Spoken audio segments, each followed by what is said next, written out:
Vous voulez apparaître top 1 sur Google et également sur les AI Overviews. Vous avez essayé plein de trucs et ça marche toujours pas. Je vais vous montrer exactement ce que vous allez devoir faire pour exploser vos résultats, même si en face vous avez des mastodontes, même si vous n'êtes pas forcément un expert, et tout cela en 10 étapes simples avec une petite étape bonus pour ceux qui restent jusqu'à la fin de la vidéo. Bon, pour ceux qui ne me connaissent pas, je m'appelle Victor, j'ai bossé peut-être sur plus d'une centaine de sites aujourd'hui à les faire exploser en SEO. Et aujourd'hui, je vais vous expliquer ma strat en 10 étapes que vous allez pouvoir répliquer sur votre propre site pour augmenter votre visibilité, aller chercher plus de business et donc pérenniser votre activité via l'acquisition organique. Et avant qu'on entre dans le vif du sujet, pour celles et ceux qui ne sont pas encore abonnés, vous êtes encore plus de 70% à ne pas être abonné à la chaîne. Donc n'hésitez pas à vous abonner, à laisser un petit like et à commenter pour m'aider au référencement de cette vidéo. Allez, on commence.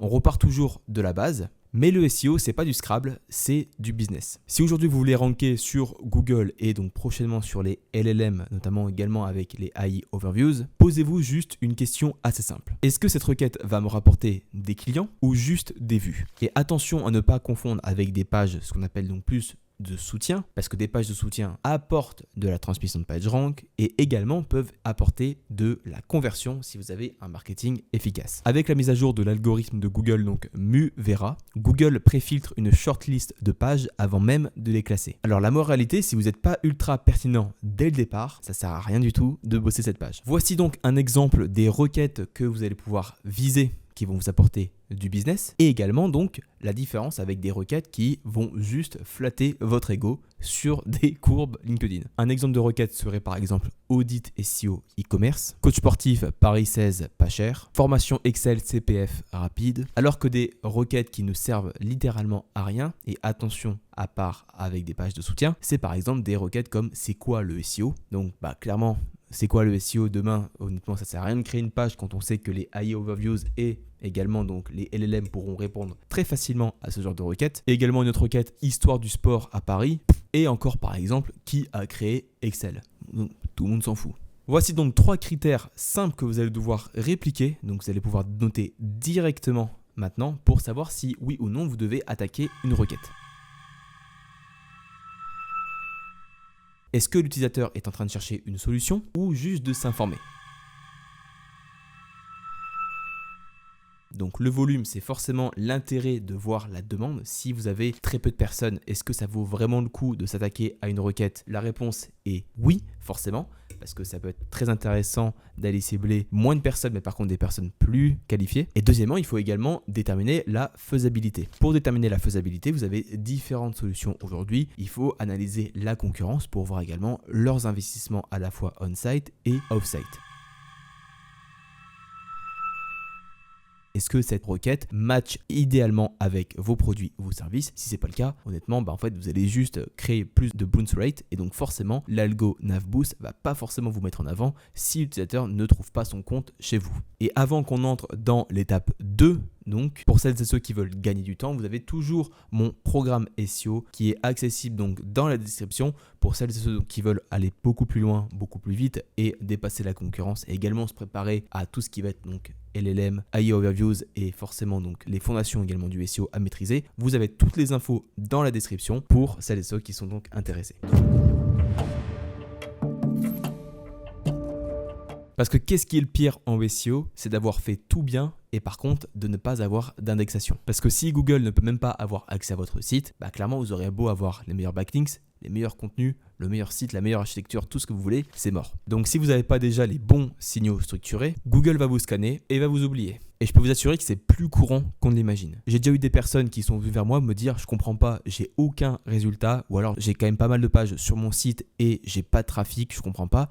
En fait, la majorité des pages étaient non indexées, ce qui est quand même plutôt dommage. Alors il y avait un premier problème parce que déjà de 1, si vous avez un fichier robot.txt qui donne des directives sur l'exploration, donc sur le crawl, donc et des pages à indexer donc sur votre site et qu'il est mal configuré, vous partez déjà avec une béquille. Mais ensuite, si derrière, imaginons que votre fichier robot.txt est plus ou moins OK, mais que par contre derrière vos pages ne sont toujours pas indexées, là c'est un autre problème qui est plus courant aujourd'hui, dont j'en ai fait une vidéo d'ailleurs à ce sujet que je vous invite à aller checker, mais c'est également par rapport à votre contenu. Voici donc 3 étapes pour checker rapidement l'indexation de votre site. Vous allez commencer par installer une extension qui est gratuite qui s'appelle Detail SEO Extension, qui va vous permettre en un simple clic de vérifier si oui ou non une page est indexable. Deuxièmement, vous allez checker votre fichier robot.txt. Donc c'est souvent là que tout foire. S'il est mal configuré par rapport à votre CMS et par rapport à vos objectifs, ça part mal. Et troisièmement, vous allez directement vous rendre dans Google Search Console dans la catégorie indexation des pages et vous allez cibler notamment les 2 catégories suivantes, les pages qui sont détectées et actuellement non indexées et explorer actuellement non indexées. Vous faites un filtre sur les pages qui sont réellement intéressantes pour vous et uniquement intéressantes pour vous et vous forcez l'indexation. Soit vous retravaillez d'abord le content, vous faites en sorte que tout le site soit OK d'un point de vue technique et que le contenu soit en adéquation avec la requête visée et ensuite vous forcez l'indexation.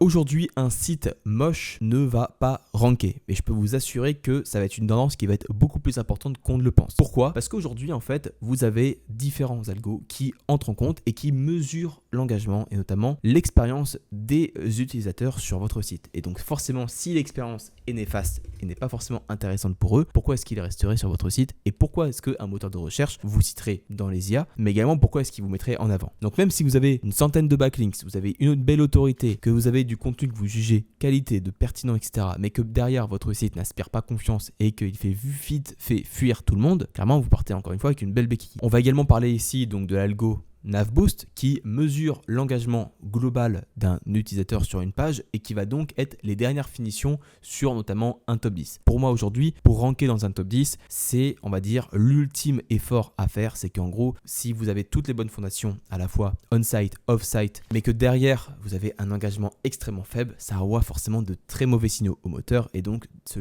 dernier ne va pas forcément vous mettre en avant. Donc en gros, si on récapitule aujourd'hui, si on prend vraiment une conclusion brute et vraiment actionnable, c'est que si votre page en gros ne convertit pas aujourd'hui, ça va forcément déranker. Et le problème aujourd'hui qu'on retrouve aussi sur beaucoup de pages, c'est que vous avez encore trop de personnes qui vont noyer l'information dans des blocs de texte interminables qui vont pas forcément être intéressants et qui ont aucune saveur. Et donc forcément ça fatigue de plus en plus de personnes, ce qui est entièrement normal. Et donc aujourd'hui, ce qu'il faut faire, c'est littéralement mettre l'information ou du moins la réponse à l'intention le plus haut possible et détailler sous forme d'entonnoir avec une logique donc de marketing pour faire progresser la personne dans un tunnel de vente. Vous en serez forcément très bien loti d'un point de vue conversion, mais également engagement, parce qu'une personne qui va rester longtemps sur votre site, ça indiquera un bon signal et forcément une bonne qualité générale de votre site et forcément ça va vous faire plus de business, donc tout le monde est content. Structurer correctement vos pages aujourd'hui, c'est clairement hyper important. Donc comment est-ce qu'on fait pour structurer globalement votre page? Ça dépend le style de page que vous allez viser bien sûr, si c'est une landing page ou une page de soutien. Si c'est par exemple une page de soutien, répondez le plus haut possible à l'intention, donc notamment à la requête de l'utilisateur, détaillez avec par exemple vos offres, des images, des éléments contextuels, des tableaux, des éléments donc de médias, etc. pour enrichir votre page et arrêter d'avoir simplement des blocs de texte interminables. Je vous conseille de faire le test avec votre maman ou votre papa pour justement savoir si oui ou non il reste plus de 3 secondes sur votre page. Et pour aller au-delà, je vous conseille d'aller directement dans Google Analytics qui va vous permettre d'avoir un filtre brut sur toutes les pages donc de votre site. Je vous conseille d'aller dans l'onglet donc engagement, page et écran et vous allez pouvoir voir en fait les pages qui sont inférieures avec une durée d'engagement donc inférieure à 1 minute et toutes ces pages là globalement en fonction de la priorité business, je vous conseille de les retravailler. Et si enfin vous stagnez entre la 5e et la 15e position, que vous estimez avoir fait tous les efforts possibles sur cette page en question et que le reste du site est ok bien sûr, si vous êtes convaincu que vous êtes pertinent pour aller chercher un top 3 et que c'est clairement l'algo Navboost qui va vous permettre d'aller chercher donc ce podium, je vous conseille de faire un petit peu d'achat de trafic bien calculé et bien maîtrisé bien sûr pour justement envoyer des bons signaux comportementaux et donc influencer positivement l'algorithme vers le podium. Honnêtement, ça marche super bien quand on a validé tous les autres critères, bien sûr, in fine donc du SEO. Alors Google est super intelligent, mais si on doit résumer, ça reste un enfant de 3 ans. Il comprend des choses, mais il faut lui parler clairement. Si vous voulez qu'il comprenne votre site et notamment votre page, vous devez utiliser donc des requêtes au bon endroit. sinon il va naviguer sur votre page, il va rien comprendre. Alors j'essaie d'utiliser moins de termes techniques quand c'est possible, mais globalement ce que je vous conseille, c'est de placer toujours votre mot-clé principal dans les éléments de SEO on-page les plus importants. Le premier étant forcément la balise title, c'est l'élément SEO on-page qui est le plus important, donc placez forcément votre requête principale à l'intérieur. Ensuite, vous allez avoir la balise H1 qui va être donc en gros entre guillemets le titre si je puis dire. La métadescription qui n'est pas un critère de pertinence mais qui va aider justement à augmenter le CTR de votre page. Placez-le également donc dans l'URL, même si aujourd'hui franchement on s'en fiche un petit peu. Globalement, structurez correctement votre page avec votre requête principale, avec des intentions secondaires pour vraiment essayer de faire comprendre au moteur le sujet d'une page précisément. Et donc encore une fois, inutile de tartiner votre requête principale partout, ça sert à rien, il faut juste les placer au bon endroit. Et ça c'est super important, mais c'est encore plus important et complémentaire avec l'étape 5. Et avant qu'on entre dans le vif du sujet de l'étape 5 et donc à la moitié de cette vidéo, pour celles et ceux encore une fois qui sont intéressés pour développer leurs compétences en SEO, apprendre cette expertise et surtout développer à la fois son business, que ce soit un e-commerce, que ce soit toutes sortes de business aujourd'hui, vous avez encore une fois toutes les infos dans la description. Donc c'est le deuxième lien dans la description qui va vous permettre donc d'aller chercher donc directement mon programme SEO qui sera donc vraiment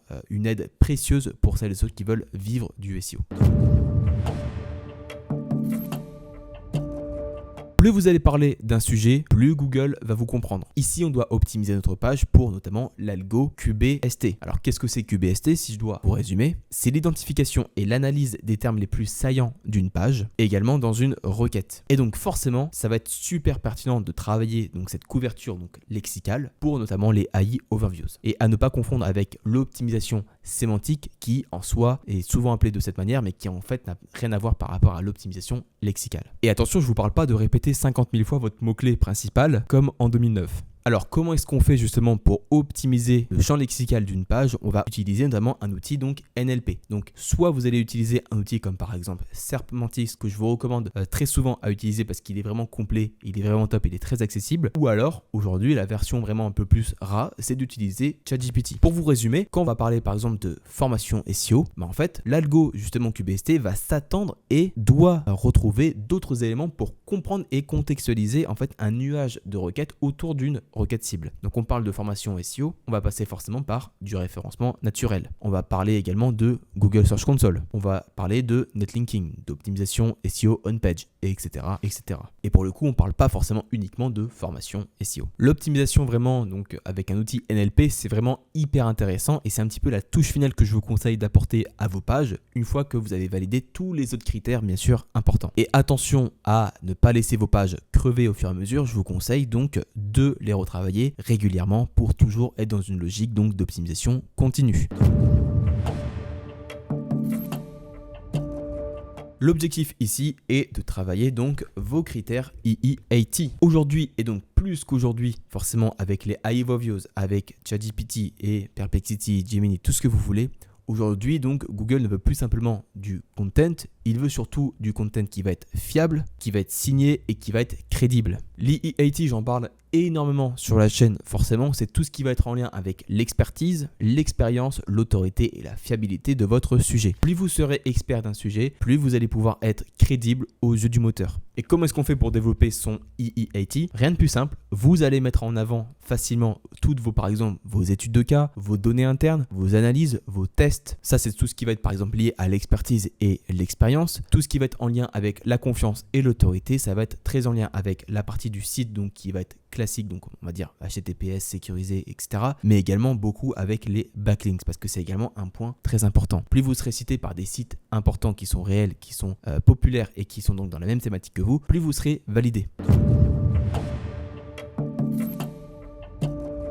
C'est clairement le point noir de ce listing. Pourquoi? Parce que après avoir audité je ne sais pas combien de sites aujourd'hui, peut-être plusieurs centaines pour le coup, je vous assure que le point noir que j'ai remarqué et que j'ai vraiment persisté au fur et à mesure, c'est vraiment clairement l'architecture et le maillage. C'est toujours les éléments très problématiques quand je parle vraiment de stratégie on-site. Parce que vous pouvez avoir le meilleur contenu au monde, que ce soit une LP ou une page de soutien, si les moteurs n'ont pas accès à cette page facilement, c'est mort. Donc c'est là qu'entre en jeu le duo assez magique, c'est le crawl depth, donc la profondeur de crawl et donc le maillage interne. On va pas passer par quatre chemins. Ici, si vos pages ne sont pas accessibles à moins de 3 clics depuis la page d'accueil, c'est pas que c'est mort, mais c'est que c'est plus compliqué et ce sont des pages qui seront moins crawlables. Je vous conseille d'aller checker avec l'outil notamment Screaming Frog qui est super important et super intéressant pour la partie plus technique du site. C'est clairement un outil que j'utilise au quotidien et que je ne m'en lasse pas. Et au-delà de ça, de l'aspect architecture, globalement, il faut imaginer ça comme une ville. Plus elle sera bien structurée avec des routes qui vont aller vers les beaux endroits et que tout soit bien orchestré, bien architecturé et bien avec une bonne structure, plus ce sera efficace pour le robot d'exploration de Google de naviguer dans votre ville et donc pour indexer tous vos éléments. Et également, forcément, le maillage interne, grosse bête noire également sur tous les sites que j'ai pu auditer. Clairement, il y a deux éléments qui vont être problématiques, c'est que la majorité des pages les plus importantes reçoivent très peu de liens internes en type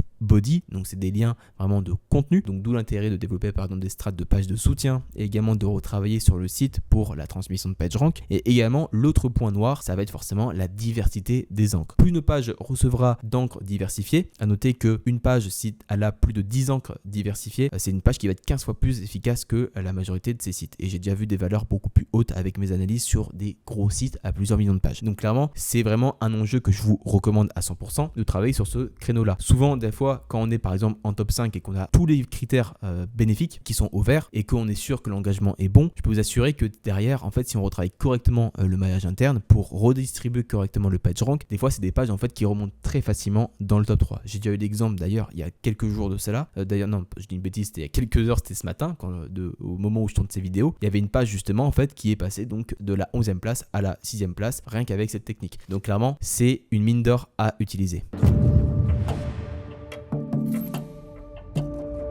Est-ce que vous voulez savoir pourquoi votre site stagne depuis des mois, peut-être des années? Parce que vous traînez littéralement des boulets. Si vous avez du contenu donc sans valeur, l'algo donc SpamBrain va le capter, va le noter et va vous empêcher de ranker. Et le problème c'est que plus vous allez avoir des boulets, plus en fait vous allez être associé à donc du spam. Donc des pages qui ont des problèmes techniques, qui ont 0 clic, qui n'ont pas de backlinks, qui ont aucun intérêt, c'est clairement 100% inutile. Et ce qu'on appelle plus couramment donc des pages zombies. Alors c'est sûr qu'on entendra rarement ça, mais quand vous avez des pages zombies, vous avez deux solutions. La première étant de les retravailler et de les remailler par exemple au site pour améliorer la technique et le contenu. C'est quand c'est des pages qui sont sauvables. Et la deuxième option, ce qu'on recommande également, c'est que si vraiment c'est des pages qui ne servent littéralement à rien, et bah clairement c'est brut, mais il faut supprimer ces pages. Et comment est-ce qu'on fait pour découvrir toutes ces pages zombies? Je vous conseille d'utiliser donc l'outil Google Search Console.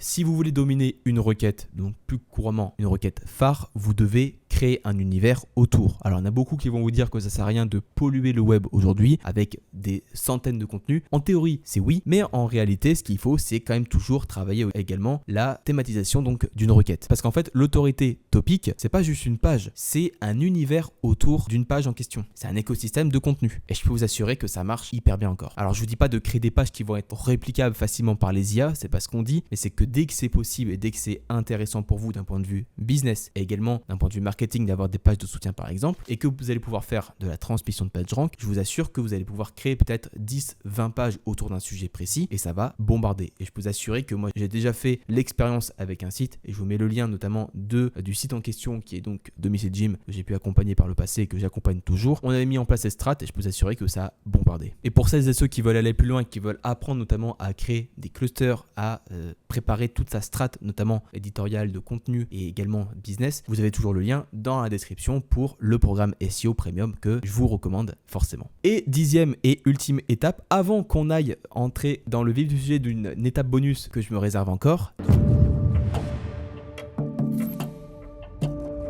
Si vous voulez aujourd'hui que Google vous fasse confiance, que vous soyez cité par les LLM et également que vous soyez bien ranké, et ben en fait vous n'avez pas d'autre choix que d'être une réelle marque. Le problème aujourd'hui, c'est que la majorité des personnes qui font par exemple du dropshipping vont faire du 100% SEO. Aujourd'hui, je peux vous le dire droit dans les yeux, et c'est pas forcément dans l'intérêt de mon business de vous dire ça, mais c'est la réalité, c'est qu'aujourd'hui ça ne marche plus, malheureusement. Plus vous allez avoir une marque, donc des personnes qui vont taper votre nom de marque dans les moteurs et un peu partout, plus ça va inspirer la crédibilité et donc la confiance. Donc travaillez vraiment les recherches autour de votre marque en ayant d'autres canaux d'acquisition. Travaillez également votre fiche Google business profile et travailler également votre réputation en ligne avec des avis, des forums, etc. Et donc, étape bonus dont je voulais vous parler aujourd'hui, mais ce sera également l'objet d'une vidéo que j'ai déjà fait à ce sujet, mais c'est également de faire donc du SEO à 360. Donc en lien avec tout ce qu'on vient de dire aujourd'hui, pour moi c'est hyper important de faire donc du SEO à 360 et donc forcément le SEO à 360 ça veut dire littéralement de travailler sur d'autres canaux d'acquisition pour se préparer aux évolutions de comportement de recherche et également pour ranker dans les LLM au futur. Mais pour ça il faut forcément avoir de très bonnes fondations